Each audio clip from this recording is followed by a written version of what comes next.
Company, Milwaukee, Wisconsin. Yes, Cap. Nature's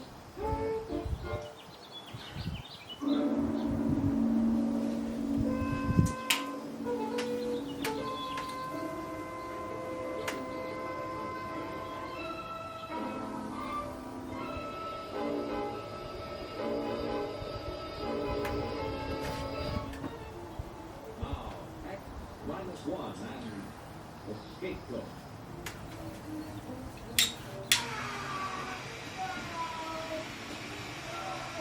The old guy wouldn't have it then. All he could do was feel his head with his limp arms and moan while this other fellow, a young kick-stopper, gave him a bishop of cold-blooded beating. Hey, cut it out! You, cut it out beating of an old man like that! I said cut it out! Wow, now let go of him. Well, I'll be glad to say to yourself before I felt you as hard as you hit the old man here. Well, hey, you, wait! Wait, you know that hoodlum! Hey, you all right, Pop? Are you okay? What happened? Did he run around or something? Look, you'll be all right. You'll be okay. Lucky I came along then. No cops anywhere. Okay, come on, old-timer. Up on your feet, Lou. Oh, you're going home with me. I suppose it's in palace. But this old man was just what I've been looking for. A brutal assault and a helpless old man that I would feel just what I needed. You see, I just come from a meeting with the city father and the commissioner of the police department. And old man Jones, my publisher, had promptly yanked the rug out from under his check. I couldn't start planning the city's handling of the criminal Clinton problem because Joe had to be in his policy the mayor. Now, a week was on, he weaseled out. We had a few words from him, and I quit. No, I no cops anywhere. Young fools were beating up the check. I think that I should get home and my wife picked him up, keep him around the house until the story broke. Hey, what's the idea? Hey! I said it. All right. Those guys just need some patching up, that's all. I know, but I know.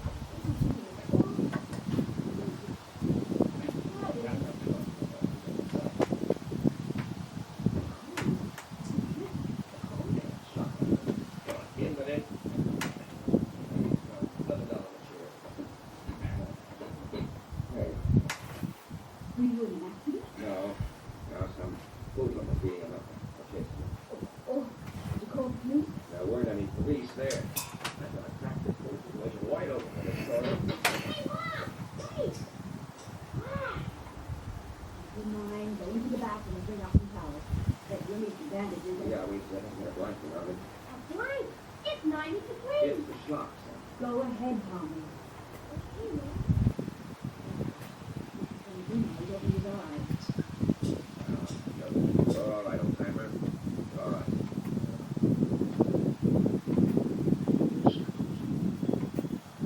What's your name? Matt. First name? Oh, then what's your last name? I don't know. What happened? Who was that dude? Have you ever seen before? I don't know. Well, why did he leave? I don't know. Missing any money? I'm not sure. I suppose I scared him off so he could rob you. Yes, oh yes, yes.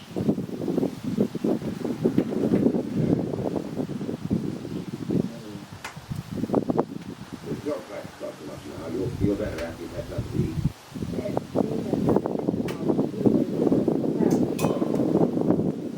I think maybe we better get this back to a hospital or a house or something. I told you so. Hey, Here. Steve, come on. Well, what's the matter with you? Come inside. Okay. You just sit right here, Mr. Ash. I'll be right back. Yes, I'll be all right now. Man, what's the matter with you? Get rid of him. Get him out of here. But why? He didn't yet. Sorry, it's just a eat. You must know he's weird at it. Oh, man, he's an old man. He's just been beat up and he's shot. And he... No. I've got to keep it here. He's my food. I don't want to drink it wide open and Joe can't pull it out because I've got the proof right here and I was the eyewitness. But Ed... No. He stays here, and that's all there is to it.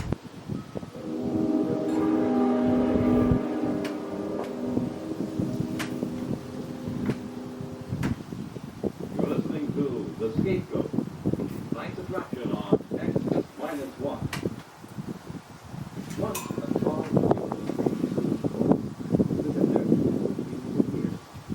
course, at that time, wind shook it and lightning struck near it. A hurricane bed at once until its top was nearly at the ground. But none of the ferocious assaults could fell that tall, proud tree. But then one day, the most spindly-legged, pot-bellied, adenoidal, open-mouthed creature that the forest had ever seen sat down in the tree of that tree. This was what was called a man. He wanted to smoke what was called a cigar. He did. And he threw his mask among the pine needles, and when he had smoked a cigar, he threw that away too. And went off, because somewhere down by the lake there was waiting for him what is called a woman. And he had the hope that maybe he didn't feel like Maggie. Before nightfall, that tree had been stood all over the salt with ashes. Thousands of other trees in the forest were too. The man is still living. If you know any of his species, you might tell him that trees don't have Adam's apples or little voices. Trees are beautiful. Men ought to be careful.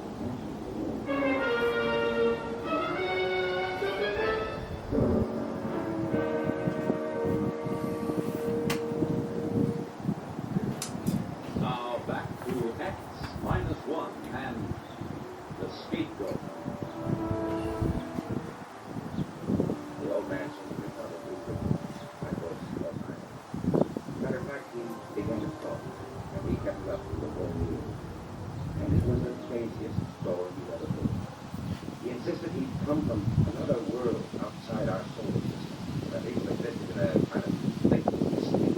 I'll sing about it more, like large water-filled planets. They were, however, capable of taking almost any shape their superior mind would. They could flatten and drift about on the water, or they could inflate and fly into the air. As a matter of fact, they can even become facsimiles of other living things, taking on the shape and texture and coloration and capability which adds greatly in their main function of traveling as missionaries of goodness among the peoples of the galaxy.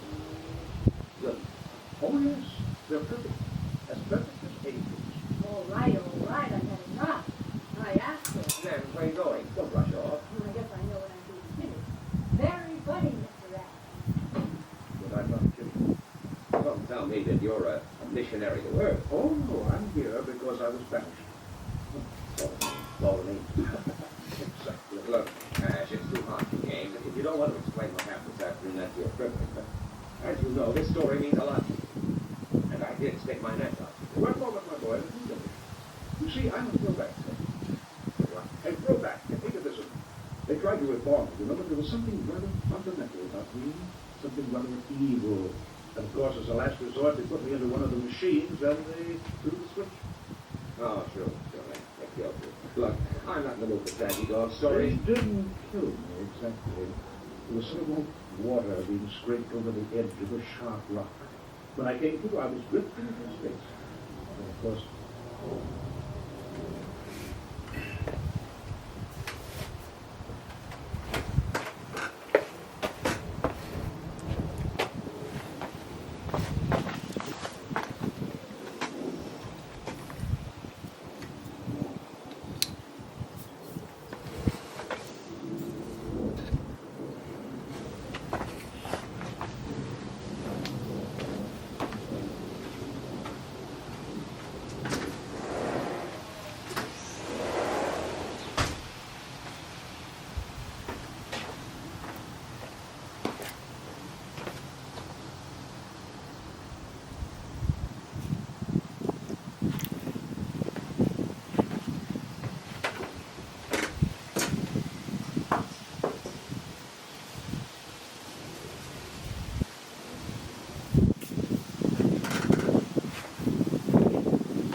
later I landed on Earth.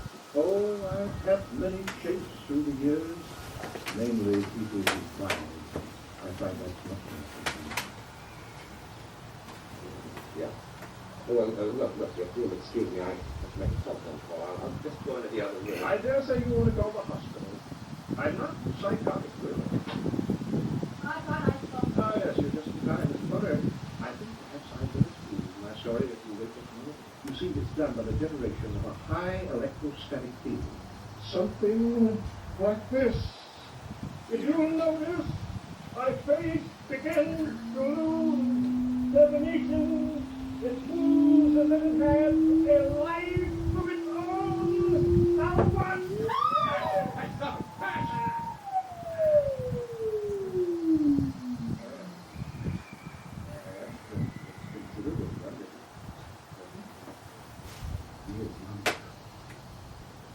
Years just dropped away like This story will set the whole country on its ear. With my byline on it. Oh, it is open. It's a trick. It's last hypnotism or I'm something. talking about what he is talking. Exclusive. Life will have to come to me for the story.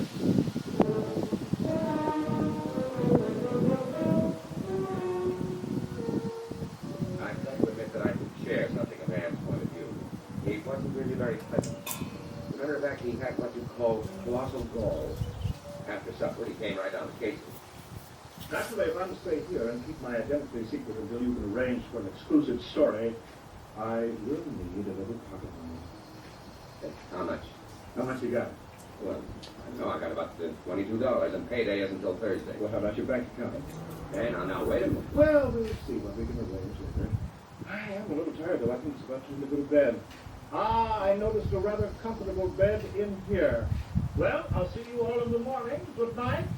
And thank you again. Hey, that's our bedroom. I know. Oh, you go right in there and tell them that he can't. Listen. You lock the door. Go ahead, do something. All right. You get some sheets from the linen closet, and I'll make up the couch.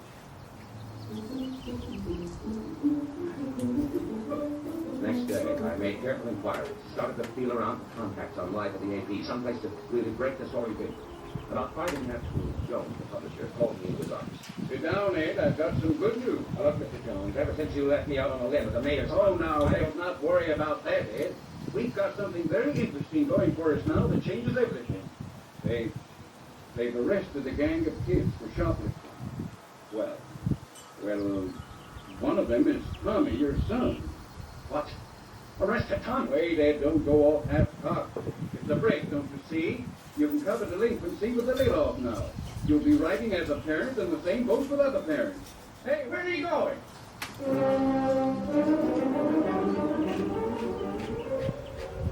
At the police station, I had the distinct feeling they'd been waiting for me. Well, Father, we meet under unfortunate circumstances. And the boy sympathy, Thompson, just let me see my book. We better have a little talk first about all those articles you're writing about the police force. I've got no talking to do. This is a lousy frame-up against me and the paper. You get my son out here and do it. You don't understand, Mr. Potter. Your son is in trouble. He's been identified as leading a gang of kids who spent most of the morning shoplifting in the stores all over town. That's nonsense. How could my boy do anything like that? He's only 12. Who identified him anyway? The shopkeepers and the other members of the gang. You can see him, Mr. Potter, but I still think we'll want to have our little talk.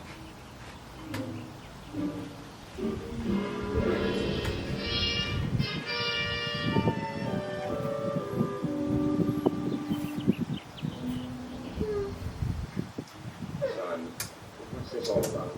It was Ash. Ash? Yes, I told him about the gang. No, so it's us together and still feel like we're a clubhouse. What did the gang do? Oh, different things. One goes one rat. Go ahead. What is it? We smoke. And what else? That's all honest. What about shoplifting?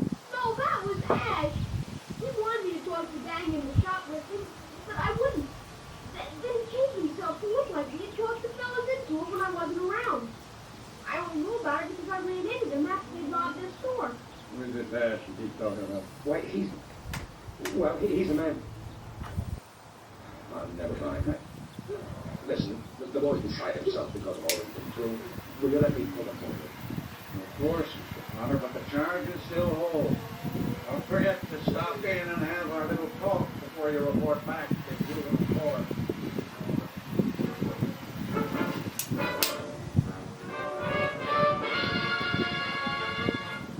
I called the house and Ash answered the phone.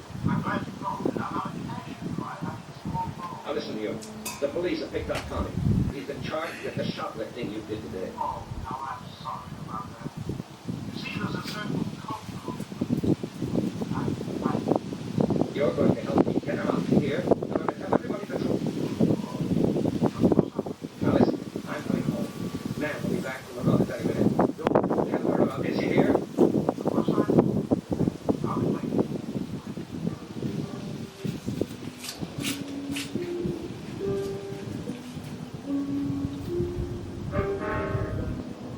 I suppose I would. I still want that story. I wanted it so bad.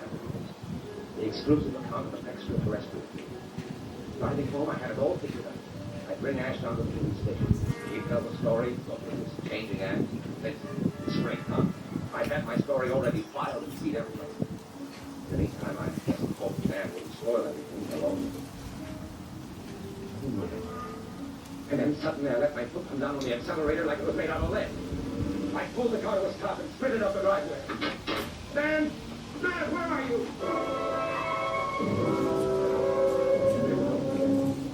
Dan was in a far corner with her back against the wall. Her shoulders were scratched and her lip cut. She held a heavy book hand, poised to strike at Ash, who was in front of her, holding his scalp in his bowl. He turned as I came in. I froze in amazement. I couldn't recognize him. All at once, I realized I was looking at the spitting image of myself. Well, if you'll both excuse me, come back here. I'll get you! I'll get you! I closed the window and circled the house. I spotted him rushing down the street, and I caught him around the corner, the same spot where I'd first seen him. Let go of me! You've got this coming to you! You've got this coming to you! I slept. Yet I knew it was useless. He can't put the blow left. He felt just like sponge. Look, yet I kept hitting. I didn't bother listening to his cries, even after he changed himself back to an old man. And then suddenly I felt a hand grab my shoulder and whirl me around, and a fist exploded in my eye. What's the matter? What do you think you're doing, beating up an old man like that? You know, good. What's the matter? I searched desperately for an explanation. Then, abruptly, without having said a word, I reeled, stumbled down the street. Forward. And there.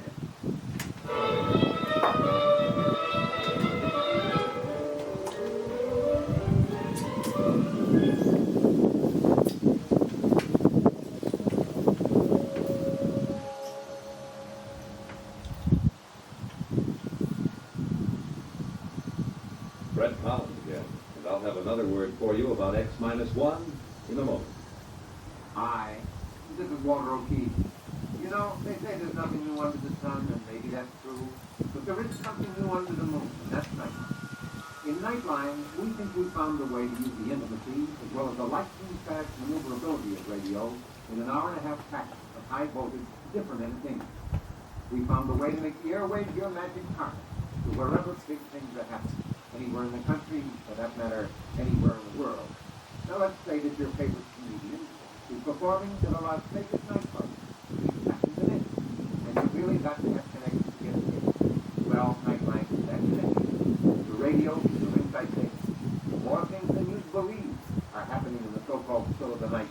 And Nightline is your line to exciting entertainment after dark. My feeling is Nightline marks a new era in nighttime entertainment.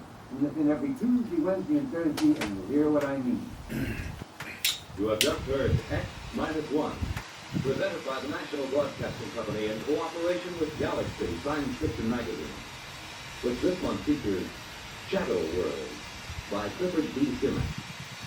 Of all the upsetting phenomena, the most alarming is this: a catalytic shadow went in out. It's in Galaxy magazine, on your newsstand today. Tonight, X-1 has brought you The Scapegoat, written by Richard Maples and adapted for radio by Ernest Kanoy. Featured in our cast were Carl Weber as Ed, Wendell Holmes as the changeable Mr. Ash, Jane Amar as Nan, Bobby Alford as Tommy, Guy Rep as Mr. Jones, and Roger